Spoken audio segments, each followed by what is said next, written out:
Dear trading friends, today I'm bringing you a Friday wrap-up video, and for me it's the earliest ever. We'll see each other again on Sunday unless something really happens on Saturday, but otherwise I'm heading into the weekend now. But Bitcoin has been moving sideways for over a week now. We've had news-driven moves that weren't exactly great, where you could say, okay, long term we're going further down or we're going further up.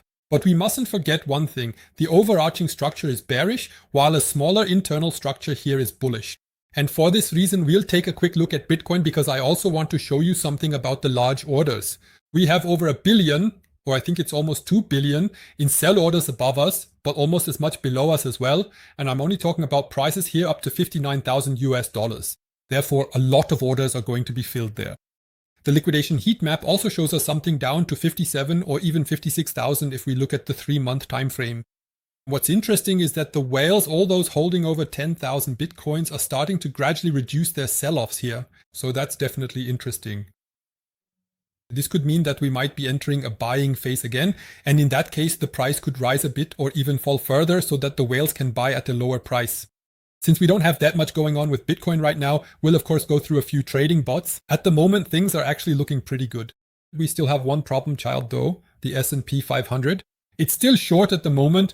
Let's wait and see if this one will still work out. Otherwise, all the US tether bots are in profit. CoinM doesn't look so good here with a few red bots, of course, but they've set up so many grids on the side and are perfectly hedged. And then I also have the futures DCA bots, which are all very much in the green right now. And I really love the 100 times leverage bots on Ethereum. That's just a machine. It runs wonderfully and keeps generating profits. But I've also prepared a test for you because in the last Pionex live stream, there was a comment suggesting that maybe with Ethereum, you could go beyond 0.8% for the grid profits. We'll get to that later. Here I have a test from 0.5 to 0.8 profit per grid interval, and I started a second test yesterday that tests from 0.8 to 1.4% profit per grid.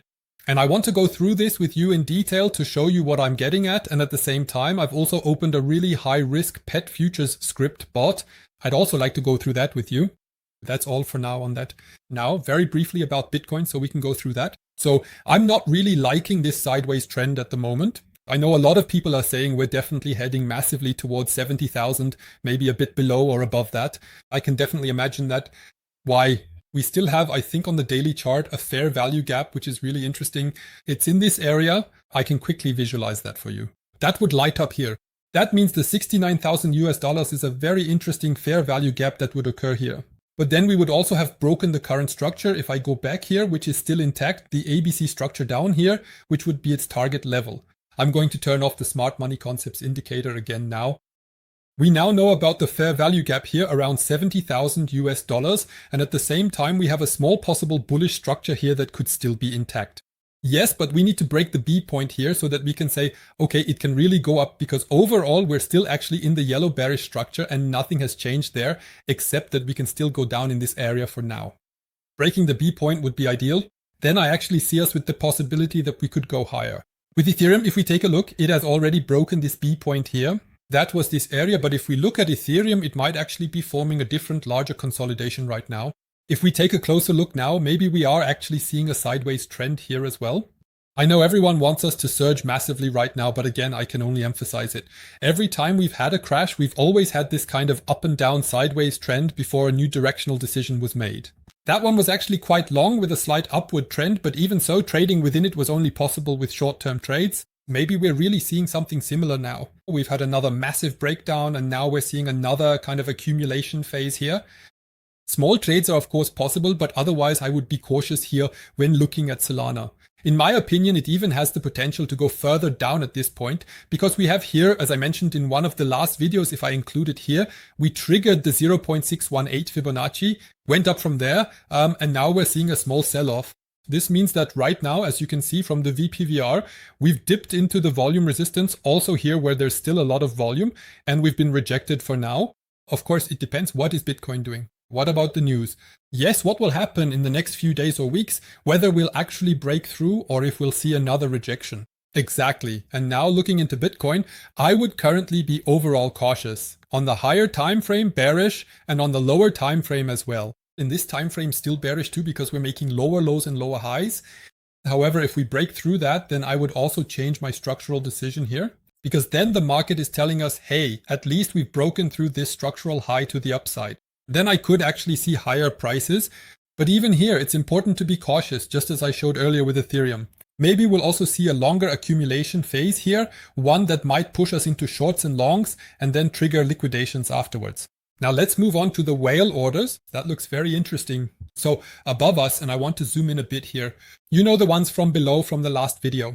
They're still there for both Ethereum and Bitcoin. There are plenty of orders up to 50,000 US dollars, even a bit lower. But since yesterday, new short orders have been placed here, and these are really large short orders. But even these long orders down here, which might not look that impressive, are actually pretty wild. I want to show you this, because if I highlight this area here and include everything, specifically this area here with the long orders down below, we can see that these are roughly from 70,000 to 59,000. We're currently at 64,100. And if we now look at the whale orders, what's waiting above us and what's waiting below us, we can see here that buy orders amount to 1.75 billion, while sell orders waiting above us total 1.74 billion. That means there's only a very small difference. At the moment, the buy orders are ahead by 13 to 14 million, and then at OKX we have the futures. Here I'm only talking about futures. Similarly, we expect sell orders of 1.23 billion above us and 1.09 billion below us. This means there's a slight imbalance of 140 million more in short orders above us. So at the moment, the whales and institutions really want to trade Bitcoin quite aggressively. The question is, are we going to reach the 70,000 US dollars? So that would be around 69,634. I think that would even be the fair value gap. Let's take a look inside. 69,069, around 69,100 is where the fair value gap lies. So people want to go short exactly up to this point, but further down there are also quite a few buy orders. And overall, we see that the currently filled orders, those already open in the market, show that the short orders are ahead, with nearly 700 million in profit at Binance and 50 million at OKX. But here as well, there is currently quite a lot open. That means there are 2 billion in sell orders open at Binance, 1.21 billion in buy orders open at Binance, and we see a similar balance here at OKX. That's why it's extremely exciting to see what will happen here now. Will we trigger the long orders and then move upwards? Or will we trigger the short orders first, and will that be enough for us to go back down? These are live data that are constantly being updated, and I wanted to share that with you now. Otherwise, the liquidation heat map even goes up to 3 months and 75,000. Down here, there's another cluster up to 57,000. Let's take a quick look at 1 month. There we see a small balance, so around 67,000 at the bottom. This cluster at 57,000 is still there, but what we see down here, what's newly forming here, is nothing other than these whale orders that they've placed here. It doesn't mean that we'll go down, but if we do go down, we could find support here. Very good support, in fact, because people want to position themselves in the liquidations of others here, so institutions have already placed their orders here. Then let's look at 2 weeks, which I think were still interesting. And over 2 weeks, we now see that just above us, there's still something up to just under 65,000 US dollars. The next level is 60,000. So 60,000 would also be the area where these nearly 2 billion US dollars in long orders are located. So down here are liquidations, and you can see again that the whales and institutions are positioning themselves right in these liquidation clusters. Again, very, very interesting to see. Next still is 57,000. Even if you don't want to believe it, you should keep an eye on it in case you or we actually reach these prices. Lastly, just 1 more week, but I think there won't be much of a difference now, except that we might have a bit more above us. Yes, you can see that a bit more clearly here. 65,000 US dollar cluster, and here from 61,000 down to 60,000. Exactly what I just said earlier. I don't see anything more to say about Bitcoin right now. That's why at this point I'm keeping a low profile.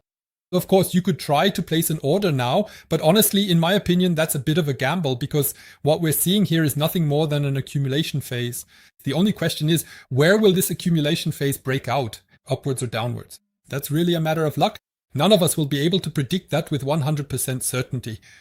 Let's move on to the trading bots. As I showed earlier, they're all performing very well. So the Ethereum bot is doing well, the futures grids are running well, and the CoinAM bots are also accumulating very nicely. You can see that some pairs are currently in the red, but they've already secured plenty of grid profits.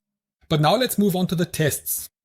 As you know, I've mentioned this before in a video and have shown it repeatedly in the live streams. I started a test with Ethereum. That means which grid spacing or profit per grid is currently actually the most profitable. And since I know that anything below 0.5% profit per grid doesn't make any sense. In the previous test, I already made a video about it. Those below 0.5% were actually still at a loss, while all those above 0.5% were in profit, and 0.8% was even the most profitable. And right now we can also see that 0.8% profit per grid has already secured 0.72% on the side. All the others are actually below 0.7% at this point in time, but this will be a long-term test. So we'll keep monitoring it. But then I saw a comment in the Pionex livestream. He said afterwards, I'm setting it too low. So another test. And here you can see I simply opened more positions all at the same starting price of $1,735 US. Again with 0.8 so that we have a comparison value. Then 0.9%, 1% profit per grid, 1.1, 1.2, 1.3 and 1.4. But it's only been running for 19 hours, so of course I can't say much yet.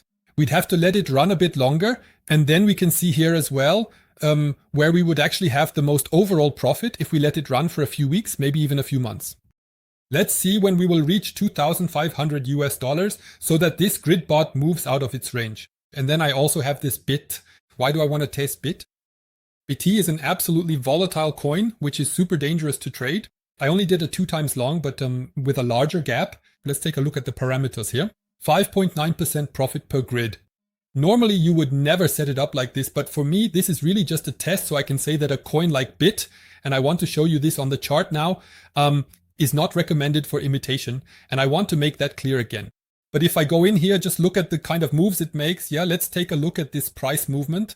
It doesn't look that wild right now, but let's take a closer look here. That was 44% that it moved in 2 days, going up and down. But here I'm not just talking about upward moves, just look at these moves it made. Look at what it did. It shot up 27%, dropped back down to 8%, went up again to 31%, and then dropped again to 7%. Then another 43%, and again back down to basically the entry price. Then 40%. That's what I mean. It fluctuates here within really large ranges. Even if it looks pretty small here, we still have 15% market movement up and down. Yeah, and it kept doing that the whole time. Here, a little 8% drop, then here 54% up. Take a look at this, even 62% and then back down, minus 9%. And that's where it got interesting for me. Okay, how much grid profit can such a volatile coin actually generate? I started this just yesterday, also very recently, so you can see it too. It's only been active for 20 hours. It's a very small investment, but I'm curious to see how much grid profit it can generate. BIT is absolutely ultra volatile, I have to say. And I can easily imagine that it could just drop down here, at least into this first range here, the $1 mark, or even further down to 50 cents. And that would already be massive. But if we maintain this kind of volatility, for me, this is more of a small test to see if you can actually get a bit more out of such an ultra volatile coin when you let it run long term. Because 5% profit per grid is not the absolute standard, it's actually quite exceptional. But the coin would probably allow for that. 3%, 4% might be even more ideal, but for me it was just interesting to see 5%. How long does it take for the grid profits to bring in enough to almost double my investment and lower my liquidation price? I'm curious. Of course, I'll keep you up to date and we'll see each other again at the latest on Sunday. And until then, I say ciao, ciao.